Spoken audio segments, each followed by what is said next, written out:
Hi అండి, అందరికీ నమస్కారం. Welcome back to my channel. ఈ వీడియోలో ఏపీ ప్రభుత్వ ఉద్యోగులకు ఒక్కొక్కరికి కూడా 10 లక్షల రూపాయల వరకు కూడా బెనిఫిట్స్ అండి. ఆ పూర్తి వివరాలంటే వీడియో ద్వారా తెలుసుకుందాము. వీడియోని ఎక్కడ కానీ స్కిప్ చేయకుండా ఎండ్ వరకు చూడండి. అప్పుడే పూర్తి ఇన్ఫర్మేషన్ అర్థమవుతుంది. అలాగే వీడియో నచ్చినట్లయితే లైక్ చేయండి. ఆలస్యం చేయకుండా మనం వివరాల్లోకి అయితే వెళ్ళిపోదాం ఫ్రెండ్స్. సో ముఖ్యంగా మనం చూసుకున్నట్లయితే ఏపీఎస్ఆర్టీసీ ఉద్యోగులకు సంబంధించి ప్రభుత్వం కీలక నిర్ణయం తీసుకుందండి. ఆర్టీసీ ప్రభుత్వంలో విలీనం కాకముందు అంటే 2019 డిసెంబర్ 31 వరకు ఆర్టీసీ ఉద్యోగులుగా అధికారులుగా ఉంటూ పదవీ విరమణ చేసిన వారికి ఓ సౌకర్యం అయితే ఉండేది. ఒకవేళ వారిలో ఎవరైనా చనిపోతే వారి కుటుంబ సభ్యులకు అంత్యక్రియ ఖర్చుల కింద అయితే డబ్బులు ఇచ్చేవారు. అయితే ఆ అంత్యక్రియ ఖర్చులను ఇప్పుడు 15,000గా ఉన్నదాన్ని ఇప్పుడు 25,000కు పెంచుతూ నిర్ణయం అయితే తీసుకోవడం జరిగింది. ఈ మేరకు ఆ డబ్బుల్ని పెంచుతూ ఆర్టీసీ ఎండీ ద్వారకా తిరుమలరావు ఉత్తర్వులు కూడా జారీ చేశారు. తాజాగా తీసుకున్న ఈ నిర్ణయం 2022 జనవరి 1 నుంచి మరణించిన ఉద్యోగుల వరకు అప్పటి నుంచి అయితే వర్తిస్తుందని అయితే ఉత్తర్వుల్లో పేర్కొన్నారు.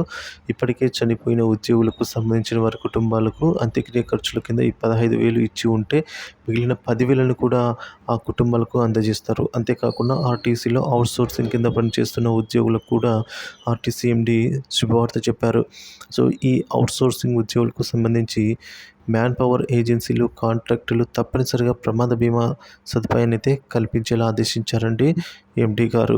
దీనికి సంబంధించి కూడా ఆర్టీసీ ఎండీ ద్వారకా తిరుమలరావు ఉత్తర్వులు ఈ మేరకు ఇచ్చి ఉన్నారు.